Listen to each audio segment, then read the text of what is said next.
은혜 받으실 본문 말씀은 고린도후서 6장 1절에서 2절 말씀입니다. 고린도후서 6장 1절에서 2절 말씀입니다. 봉독해 드리겠습니다.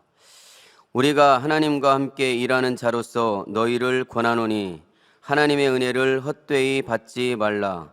가라사대 내가 은혜 베풀 때에 너를 듣고 구원의 날에 너를 도왔다 하셨으니 보라 지금은 은혜 받을 만한 때요 보라 지금은 구원의 날이로다. 아멘. 영상으로 준비된 금빛 성가대의 찬양과 연주 후 대전만민교회 담임이신 길태식 목사님께서 골든타임이라는 제의 말씀 증거해 주시겠습니다. 금빛 성가대 찬양과 연주에 감사드립니다. 오늘 말씀의 제목은 골든타임입니다. 골든타임은 금쪽 같은 시간을 뜻하지요. 생사의 갈림길에 선 환자의 목숨을 구할 수 있는 제한된 시간을 말합니다. 예를 들면 심정지는 4분, 뇌졸중은 3시간 이내에 응급처치를 해야 하는 것이지요. 이 시간을 넘기게 되면 자칫 생명을 잃을 수도 있는 것입니다. 모든 일에는 이와 같이 사태를 수습하고 적절한 조치를 취할 수 있는 시간대가 반드시 있기 마련입니다. 이 골든타임을 놓치면 다시 되돌릴 수 없는 그런 상황이 될 수도 있는 것이지요. 신앙 안에서도 마찬가지입니다. 신앙생활을 하다 보면 하나님께서 회개의 기회를 주시는 때도 있고 또 축복을 주시는 때도 있습니다. 연단이나 시험을 허락하시는 때도 있지요. 또한 깨우침을 통해서 바른 길로 가는 그런 때도 있게 되는 것입니다. 이런 때를 어떻게 보내느냐에 따라서 신앙의 성장뿐 아니라 생사화복에도 확연히 차이가 나게 되는 것입니다. 그동안 우리 만민은 하나님께서 주신 골든타임을 놓치지 않고 잘 읽어왔습니다. 그러나 최근 상상치 못한 특별한 시간을 보내고 있는 이 세월이 3년이나 되었습니다. 더구나 자유롭게 성전에 모이지 못하는 이러한 시간도 보내고 있지요.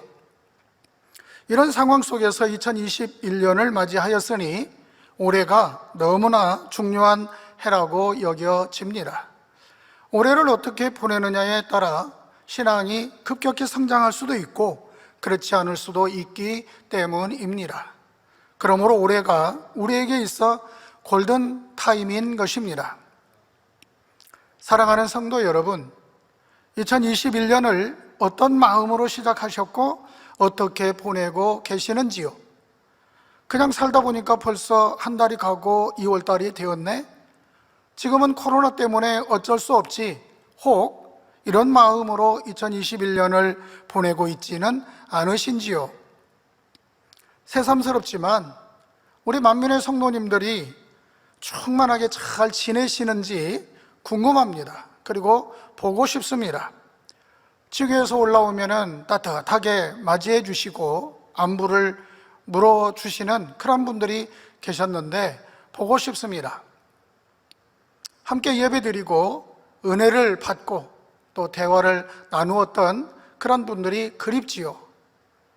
지금은 그렇게 할 수 없는 그런 상황입니다. 그러나 우리에게는 아버지 하나님께서 주신 은혜가 있습니다. 이 은혜를 붙들고 충만함을 유지해 가면 좋겠습니다. 우리는 지금 아버지 하나님의 특별한 관심 가운데 특별한 시간을 보내고 있습니다. 그러니 이와 같은 때에 좀 더 인내하며 믿음을 굳건히 지켜가야 하겠습니다. 교육자 회의에서나 또 각 단체 부서장님들께서도 성도님들이 소망 중에 신앙생활 잘 할 수 있도록 또 교회가 진리에 바로 서서 발전해 갈 수 있도록 머리를 맞대고 기도하며 강구하고 있지 않겠습니까?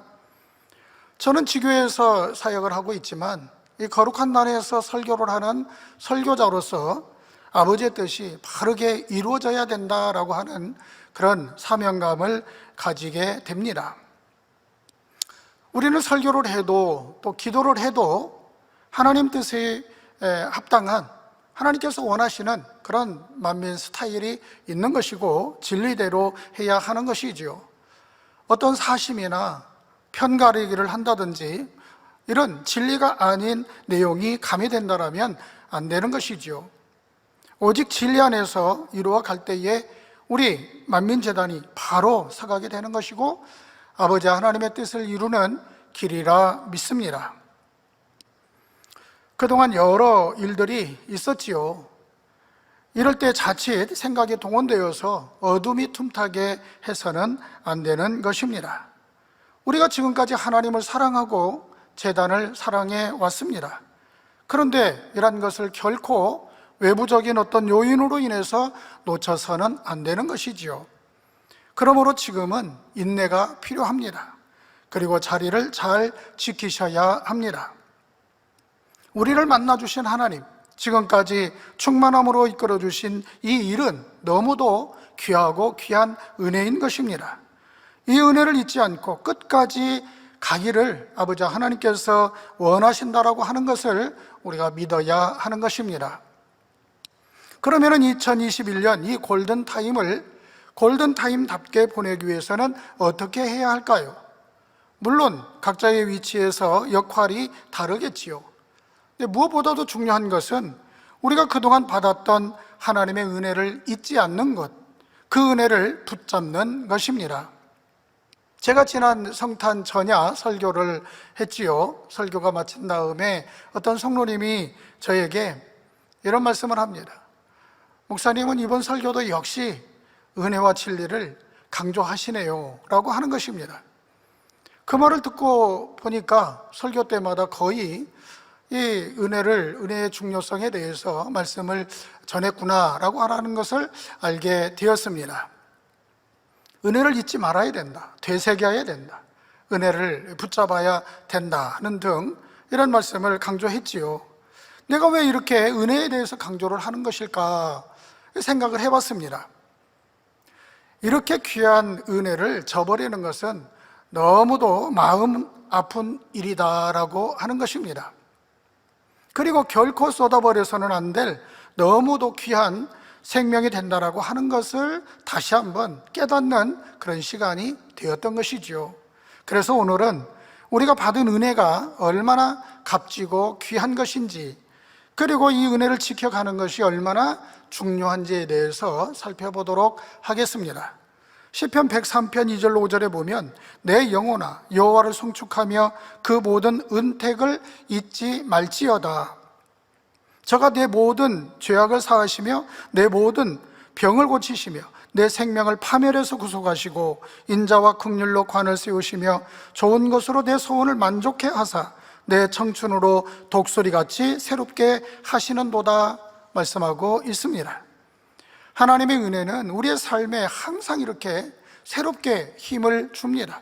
독수리의 힘찬 날개짓처럼 강하고 충만하게 만들어 주었습니다.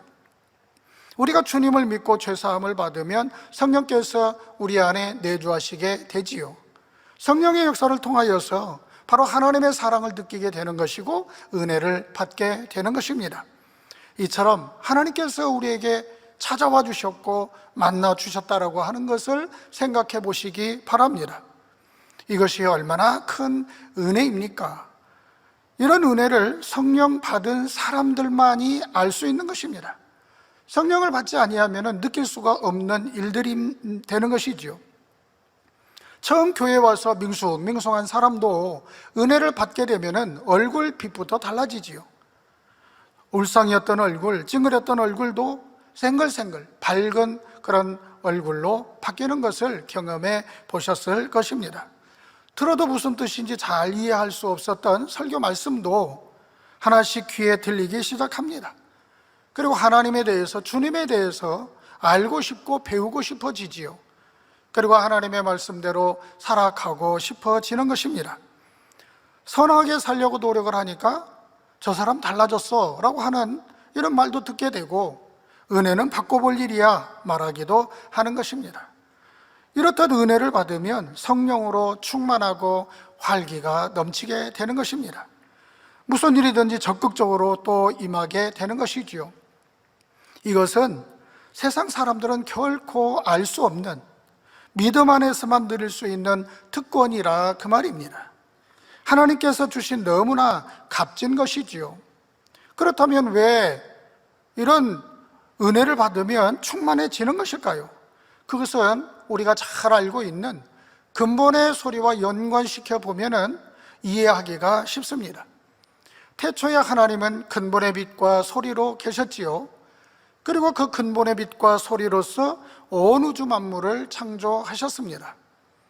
천하 만물에는 하나님의 근본의 소리가 담겨져 있는 것이어서 근본의 소리가 발해지게 되면 순종하게 되어 있는 것입니다. 주님께서 말씀하시니 바람과 바다가 순종하는 것을 볼 수 있지 않습니까? 이처럼 근본의 소리가 발하여질 때 놀라운 역사가 일어난다라는 것입니다. 그런데 우리가 지금 받고 있는 이 은혜에는 근본의 빛과 소리로 계신 하나님께로부터 그 은혜가 온다라는 것이죠. 은혜가 임할 때에 그 근본의 기운이 우리에게 임하는 것입니다. 그래서 은혜를 받으면 어둠이 물러가는 것이고 성령의 충만함을 받게 되는 것입니다. 그래서 새로운 사람으로 변화되어지는 이런 역사가 따르게 되는 것이죠. 이처럼 은혜를 받는다라고 하는 것은 위대한 일인 것입니다. 가볍게 여길 일이 아닌 것입니다. 그러니 은혜를 귀하게 여기는 사람은 그 은혜를 붙들고 항상 충만할 수 있는 것이지요.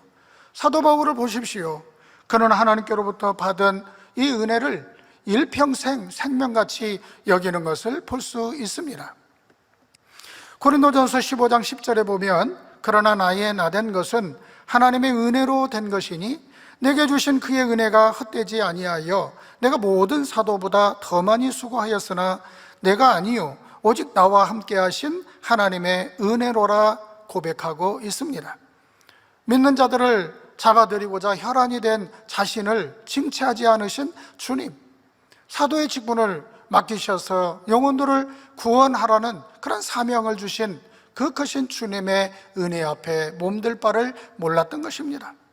그러니 순교로서 삶을 마감한다 할지라도 오히려 주님을 빨리 배울 수 있다라고 하는 그런 기쁨이 마음 가득 넘쳐났던 것입니다. 목자님께서도 항상 은혜를 귀히 여기셨지요. 주님을 영접한 후 지금까지 한 번도 은혜가 식어져 본 적이 없다 말씀하십니다. 또한 신앙생활이 힘들어져 본 적이 없다 하시는 것입니다. 죄를 버리는 것이 기쁘고 하나님께서 함께 하시니 감사하고 하나님께 감사하니 힘이 난다 이렇게 말씀하시는 것입니다. 그러니 충만함이 떨어질 이유가 없는 것이지요. 천국 설교 중에 생명과일에 대해서 말씀하시면서 행복하게 간증하시는 것을 우리가 들을 수 있었습니다. 생명과일을 먹어보지는 못했지만 그 맛은 느껴보았다 하셨지요. 하나님께서 천국의 생명과일과 이 꽃들에 대해서 설명해 주실 때 바로 그 맛을 느낄 수 있도록 꽃의 향내를 맡을 수 있도록 해주신 것입니다. 그때의 그 감동함, 그 행복을 지금도 잊을 수 없다 이렇게 말씀하신 것입니다. 어찌 있겠습니까? 잊지 못한다라고 하는 것은 그 은혜, 그 감동이 지금도 마음에 살아있다라는 거 아니겠습니까? 그러니 항상 은혜가 충만할 수 있는 것이고 그 은혜 위에 은혜를 더해가게 되는 것이죠. 저와 여러분도 지금까지 삶을 돌아보면 모든 것이 하나님의 은혜였다라고 하는 것을 실감하게 되실 것입니다. 하나님께서는 여러 많은 일들 속에서도 항상 우리를 붙들어 주셨습니다. 그래서 이기고 또 깨우치고 나올 수 있도록 붙들어 주시니가 아버지 하나님이십니다. 치우침이 없이 진리를 붙들고 갈 수 있도록 인도해 주신 것입니다. 특히 우리 만민재단에 와서 마음으로만 느꼈던 사랑과 그런 은혜를 눈으로 볼 수 있었고 또 하나님을 친히 뵙는 듯이 그렇게 체험을 하게 되니 더욱 뜨겁게 달려갈 수가 있게 된 것입니다. 이것이 하나님께서 주시는 은혜인 것입니다. 시간이 흐른다 하여 이 은혜가 사라지는 것이 아닌 것입니다. 나이가 든다고 하여서 이 열정이 식어지지도 않는 것입니다. 오히려 은혜를 붙드는 사람은 내게 주신 은혜를 생각하면서 어찌하면 이 좋으신 아버지 하나님의 뜻이 확장되어질 수 있을까, 이렇게 더 깊이 있게 궁구하게 되는 것이지요. 항상 하나님의 것을 좋게 여기고 하나님께서 하시는 일을 옳게 여기기 위해서 노력해 가는 것이지요. 아하, 하나님께서 이것을 기뻐하시는구나, 이렇게 깨우치게 되어지면 그것을 어떻게 해서든지 일구려고 노력해 가는 것입니다. 이와 같이 우리는 하나님의 은혜를 쫓아 지금까지 왔습니다. 만민에게는 이런 은혜가 차고 넘치지요. 학교에서 공부를 할 때에 기본적으로 배우는 정규 과목이 있습니다. 그래서 교과서 중심으로 공부를 하면은 기본적인 것은 얼마든지 습득할 수가 있게 되는 것이지요. 거기에다가 좀 더 이제 욕심을 낸다라면은 과외 공부를 합니다. 과외 공부를 통하여서 기본 그 이상의 성과를 얻게 되는 것입니다. 이를 영적으로 적용해 본다라면은 하나님께서 우리에게 교과서를 주신 것처럼 기본적으로 하나님을 알고 만날 수 있도록 역사해 주셨다라는 것입니다. 그것이 바로 천지 만물을 통해서 알 수 있게 하신 것이지요. 로마서 1장 20절에 보면 창세로부터 그의 보이지 아니하는 것들, 곧 그의 영원하신 능력과 신성이 그 만드신 만물에 분명히 보여 알게 되나니 그러므로 저희가 핑계치 못할지니라 말씀하고 있습니다. 만물 안에는 바로 이런 능력과 신성을 느낄 수 있게 해주신 것입니다. 창조주 하나님을 인정할 수 있도록 은혜를 부어주신 것입니다. 또한 어느 시대 누구든지 바로 예수 그리스도를 통하여서 믿고 구원에 이를 수 있도록 그 길을 활짝 열어주셨다라고 하는 것입니다. 거기에 더하여서 바로 이 제단에는 엄청난 실력의 과외 공부까지 시켜주셨다라고 하는 것입니다. 영적인 깊은 말씀을 통하여서 들을 영적 귀가 열리게 되었지요.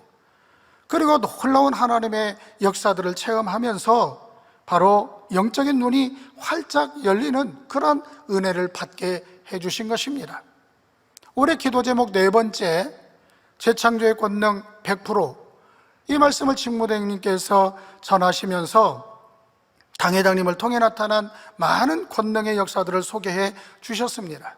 모든 권능의 역사들이 다 희한하고 놀랍지만은 언제 들어도 정말 대단하다, 감탄할 수밖에 없는 것들이 있지요. 바로 화상을 치료받은 간증입니다. 펄펄 끓는 물에 온몸에 화상을 입고도 당회장님의 기도를 받고 온전케 되신 김은덕 권사님의 간증, 그리고 기름이 달구어진 후라이팬에 얼굴을 빠뜨려서 화상을 입은 어린아이가 당회장님의 기도를 받고 21일 만에 깨끗한 얼굴로 되었다라고 하는 것은 참으로 놀라운 권능의 역사인 것입니다. 아버지 하나님께서는 왜 이 재단에 이토록 크신 은혜를 부어주시는 것일까요? 바로 우리 목사님께서 영계를 뚫으셨기 때문에 그렇습니다. 영계를 뚫는 것은 아무나 할 수 있는 일이 아닙니다. 하나님의 말씀, 성경 말씀을 풀어받는 일도 아무나 할 수 있는 일이 아닙니다. 그런데 우리 당회장님께서는 영계를 뚫으시고 성경 66권의 말씀을 풀어받으셨다라고 하는 것입니다. 그러니 이 재단에는 어느 누구라도 쉽게 은혜를 받아올 수가 있었던 것입니다. 또한 이러한 은혜를 주시면서 기대하시는 바가 있으신 것이죠. 기대하시는 것이 무엇이겠습니까? 이 마지막 끝날에 무수한 영혼을 구원으로 이끌으라고 하는 것입니다. 천지만물에 하나님의 살아계신 증거를 무수히 새겨놓으셨지만은 눈이 가려워지고 귀가 가려워진 영혼들은 하나님을 알지 못합니다. 바로 이들에게 창조주 하나님의 살아계심을 증거할 수 있도록 이 재단에 크신 은혜를 부어주셨다라고 하는 사실인 것입니다. 오직 예수님만이 우리의 구세주가 되심을 전 세계에 선포하며 성경에 나타난 권능의 역사들이 참임을 나타내기를, 이 세상에 증거하기를 하나님은 원하시는 것입니다. 그래서 수많은 영혼들이 주님 품으로 돌아오기를 기대하고 계시는 것이죠. 바로 이러한 일을 이루어 드리는 것이 은혜를 받은 우리가 해야 할 사명인 것입니다. 그리고 중요한 것은 이렇게 은혜를 베풀어 주시는 것 중에 중요한 것이 있지요. 바로 만민의 영혼들이 하나님께서 주신 이 큰 은혜를 붙들고 세상 끝날까지 잘 승리하여서 새 예루살렘에 이르기를 원하신다라고 하는 것입니다. 과외 공부를 통하여서 누구보다도 큰 이런 실력을 쌓았다라면은 시험의 때에 그 실력을 발휘해야 되는 것이지 않겠습니까? 그래야 공부를 시켜주신 바로 아버지 하나님께 보답하는 길이 되는 것이지요. 그러므로 우리는 이제껏 우리에게 베푸신 아버지 하나님의 이 크신 은혜를 굳건히 붙잡고 우리의 이 은혜를 나타내는 믿음을 내보이는 실력자들이 되어야 한다는 것입니다. 그런데 시간이 지나면 과거의 감사나 은혜를 쉽게 잊어버리는 그런 속성을 따라가는 사람들도 있으니 참으로 안타까운 일인 것입니다. 어려움이 있을 때에는 머리를 조아리고 은혜를 간구하다가도 막상 어려움이 해결되어지고 숨 돌릴 그런 여유가 생기게 되면은 예전에 그 은혜를 잊어버리는 이런 사람들이 있다 그 말입니다. 이런 것은 정상적인 모습은 아니지요. 누가 우리를 통해서 우리가 누구를 통하여서 은혜를 받았다면 혹 그 사람이 실수를 하고 잘못하는 것을 보았을 때에 그것에 대해서 쉽게 판단하고 정죄하는 것이 아닌 것입니다. 우리가 가르침 받은 대로 나에게 은혜를 끼쳐준 분들에 대하여서는 늘 감사하는 마음을 갖는 것이 더욱 중요한 것이지요. 혹 마음에 안 드는 분야가 보인다 하여서 은혜를 저버리거나 원수를 맺는 일은 상상할 수 없는 일이 되어야 하는 것입니다. 설령 나를 해코자 한다 할지라도 받은 바 은혜로 인하여서 앙심이 품어지지 않는 것입니다. 원수는 물에 새기고 은혜는 돌에 새겨야 하는 것이죠. 그런데 원수는 돌에 새기고 은혜는 물에 새긴다라면 안 되는 것입니다. 자기를 힘들게 하고 손해를 입힌 사람은 잊지 못하면서 자기에게 은혜를 베푼 사람은 쉽게 잊어버린다면 이런 사람은 인생을 거꾸로 사는 사람이겠지요.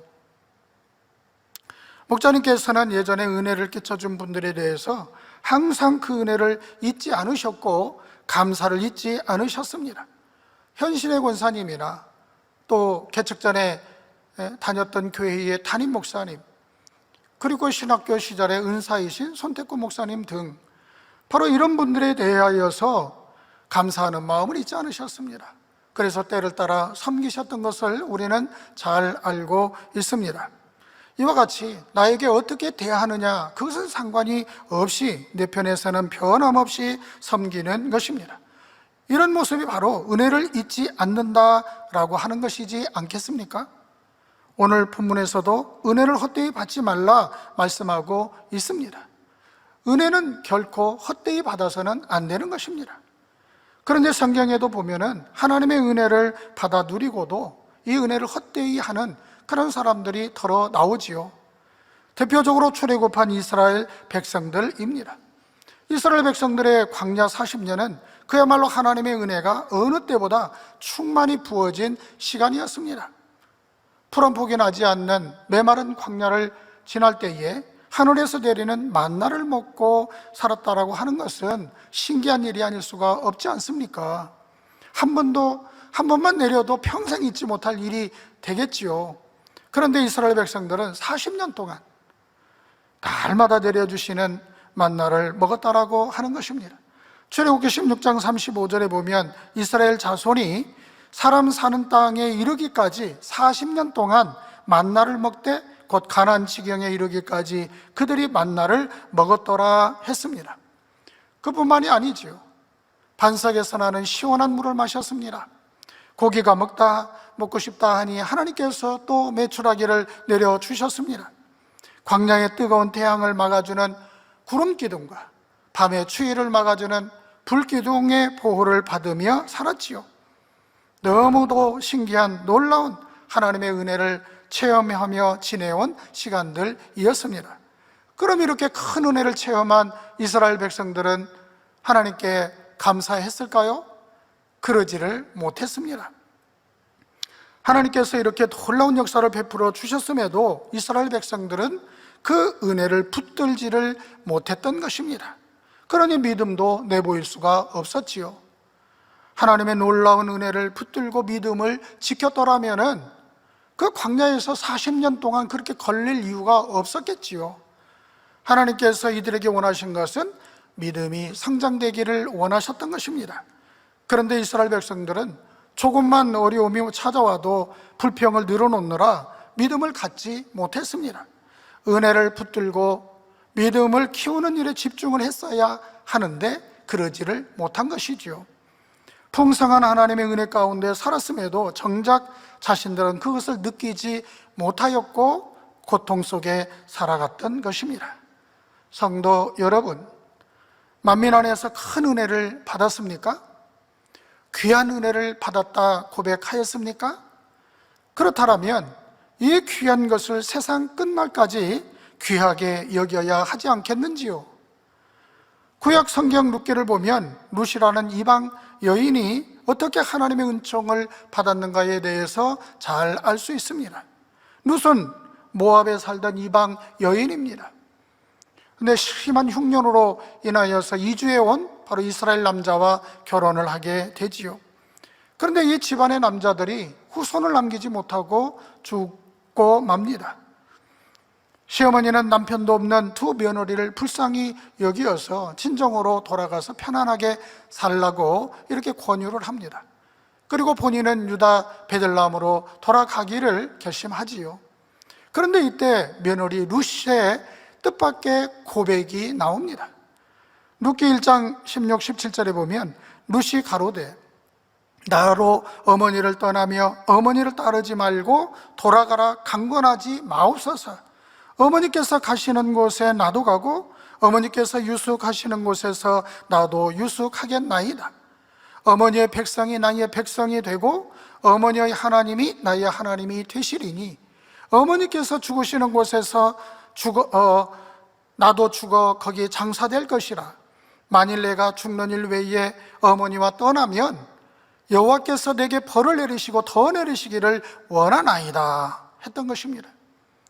룻이 굳이 이렇게 시어머니를 따라가지 않아도 될 이유는 충분히 있었습니다. 남편을 따라가는 것도 아닌 그런 상황에서 부모, 형제, 고향 땅을 떠난다라고 하는 것은 쉬운 일이 아니지요. 연로하신 시어머니를 따라간다라고 하는 것은 아무런 소망도 어떤 기대할 것도 없는 막막한 일이었습니다. 시어머니에게는 고향이지만은 룻에게는 낯선 땅이지요. 그러니 이방인을 바라보는 그곳 사람들의 그 시선은 어떻게 감당할 수가 있겠습니까? 그럼에도 룻은 시어머니를 따라가겠다고, 죽는 일 외에는 어머니를 결코 떠나지 않겠다고 단호하게 말하는 것입니다. 도대체 룻은 어떻게 이런 결단을 할 수 있었을까요? 그는 시어머니를 통해서 여호와 하나님을 만났습니다. 물론 홀로 된 시어머니를 섬기고자 하는 도리를 쫓는 그런 선한 마음이 룻에게는 있었지요. 그러나 룻의 고백 속에는 끝까지 시어머니를 모시겠다라고 하는 그런 굳은 의지와 더불어서 하나님을 섬기겠다라고 하는 신앙의 결단까지 담겨져 있는 것을 볼 수가 있는 것입니다. 나도 그 하나님의 백성에 속하고 싶은 영적인 소원이 생긴 것이죠. 원래 룻은 모압 여인이기 때문에 이방 신을 섬겼을 것입니다. 그러나 이 가정으로 시집 온 뒤에는 시어머니를 통해서 하나님을 믿게 되었지요. 그리고 시어머니와는 끝까지 함께할 가족이라는 그런 영적인 끈이 생기는 것을 느꼈을 것이고 하나님께서 함께하고 계신다라고 하는 것을 느꼈던 것이죠. 하나님께서 함께 하신다라고 하는 것을 믿는 이 마음은 어떤 마음이겠습니까? 아무리 절망적이고 불안한 미래라 할지라도 내가 하나님을 떠나지 않고 붙든다라면은 아무런 문제될 것이 없다라고 하는 그런 믿음을 가진 것입니다. 룻의 이름이 빛나는 이유가 여기에 있는 것입니다. 상황이 이러니 어쩔 수 없지 하면서 자기의 유익을 쫓아 간 것이 아니라 변함없이 시어머니와 함께 했더라는 것입니다. 또한 변함이 없이 시어머니의 하나님을 자신의 하나님으로 믿었다라고 하는 것입니다. 우리도 이와 같이 우리의 삶에 혹 힘든 일이 생기고 현실이 암담하다 해도 하나님은 살아계시고 하나님은 온전하다고 하시는 것을 믿어야 하는 것입니다. 우리 아버지 하나님께서는 우리를 신원해 주시는 것이고 우리 편에서 역사하심을 끝까지 믿고 가는 것이 진정한 믿음이 되는 것이지요. 룻의 이런 아름다운 모습을 흠모하여서 룻의 고백을 자신의 고백으로 삼고자 하는 그런 분들이 계시는 줄로 압니다.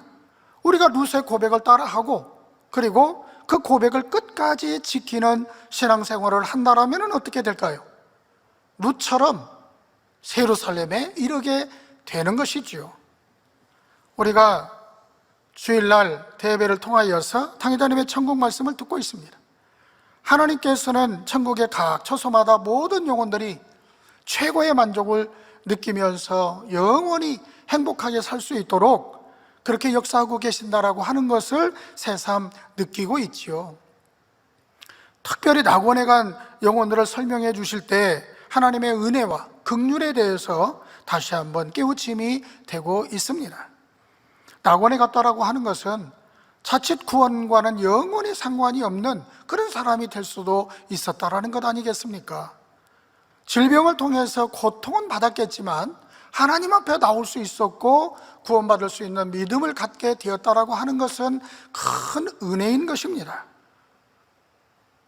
그 중에 한 일꾼에 대해서 말씀해 주실 때 우리는 다시금 마음을 다잡는 시간이 되었습니다. 이분은 사업터가 잘 되자 하나님의 일을 등한시하게 되었고 또 바쁘다라는 핑계로 기도도 쉬게 가끔 쉬는 그런 일이 발생하게 되었습니다. 하나님을 사랑했던 마음이 세상, 물질, 돈을 사랑하는 마음으로 변질되어져 가는 그쯤에 몸에 질병이 생긴 것입니다. 암이 전이되어서 수술을 한다 해도 성공할 확률이 10%도 안 된다 하였지요. 그때서야 자신이 얼마나 잘못된 길을 가고 있는지 깨닫게 되고 회개하여 당회자님의 기도를 받게 되었습니다. 그리고 나서 병이 완치되는 그런 큰 은혜를 입게 된 것이죠. 그런데 중요한 것은 그렇게 큰 은혜를 입었음에도 다시금 같은 시험이 찾아왔을 때에 과감히 그것을 물리치지 못했다라는 것입니다. 믿음으로 통과하지 못한 상태에서 소천하여 부끄러운 구원을 받게 되었다 하였습니다. 은혜 충만한 재단에서 일꾼으로 성장했다라는 것은 얼마나 큰 은혜와 축복입니까? 변함없이 충성해 갔더라면 얼마나 좋았을까요? 더구나 질병을 통해서 자신의 잘못을 깨우치고 그래서 다시금 사명을 감당할 수 있는 기회가 주어졌을 때에 다시는 그 은혜를 놓치지 말았어야지요. 그랬더라면 그렇게 일찍 소천하지 않아도 되고 더 좋은 천국도 얼마든지 보장받을 수 있었을 것인데 참으로 아쉬운 일이 아닐 수가 없습니다. 그런데 이 은혜를 헛되이 받지 말라 했는데 헛되이 은혜를 받음으로 우리는 이런 일을 통하여서 같은 우를 범하지 말아야 되겠다 이런 깨우침을 얻게 되는 것입니다. 우리에게 주어진 시간은 내 것이 아닙니다. 내 몸도 내 것이 아니지요. 하나님께서 주신 은혜의 시간 속에서 건강한 몸으로 열심히 충성하면서 이 땅에서도 보장받는 삶을 살다가 영원한 천국에서 아버지 하나님과 영원히 함께 살아간다는 것, 이것이 참으로 가치 있는 삶인 줄 믿습니다. 감사하게도 우리에게는 아직 경작의 시간이 남아 있습니다. 이 귀한 은혜를 헛되이 하지 않아야 하겠습니다. 날마다 은혜 위에 은혜를 더해 나가는 우리가 되어야 하겠습니다. 결론을 말씀드립니다. 겨울잠을 자는 동물들은 먹지도 않고 긴 겨울을 땅속에서 잠만 자고도 죽지 않고 살아갑니다. 그것은 가을에 충분히 지방을 몸에 비축해 놓았기 때문이지요. 마침내 따스한 봄이 오면 잠에서 깨어나 대자연을 힘차게 누비며 살아갑니다. 우리에게는 지금까지 부어주신 하나님의 은혜가 있습니다. 우리가 받은 은혜는 너무도 값진 은혜임을 알아야 하겠습니다. 그리고 이 은혜를 끝까지 붙잡고 가는 것이 큰 축복이 됨을 알아야 하겠습니다. 서두에 말씀드린 것처럼 올해를 어떻게 보내느냐에 따라 우리의 신앙이 급격히 성장할 수도 있고 그렇지 않을 수도 있습니다. 그래서 올해가 우리에게 있어 골든타임이라 하였지요. 지금까지 우리에게 주신 은혜를 붙잡고 힘을 냅시다. 이 은혜를 든든히 붙잡고 2021년 골든타임의 시기를 잘 활용하시어 멋진 비상을 이루시기를 주님의 이름으로 축원합니다. 기도하겠습니다. 말씀 붙들고 기도하시겠습니다. 사랑의 아버지 하나님, 아버지의 큰 은혜, 너무도 값진 생명이 되는 은혜입니다. 이 은혜를 우리에게 주신 것을 감사합니다. 이 은혜를 붙들고 가는 것이 아버지의 뜻임을 다시 한번 깨우치고 우리의 마음에 깊이 양식을 이루며 능력을 이룰 수 있게 도와주옵소서. 우리 만민의 또 이 말씀을 듣는 모든 성도들에게 아버지가 붙들어 주시는 힘으로 승리해 갈 수 있게 하여 주옵소서. 감사합니다. 우리 주 예수 그리스도 이름으로 기도하옵나이다. 아멘. 涙の中おらる主愛の主それは命与える救いの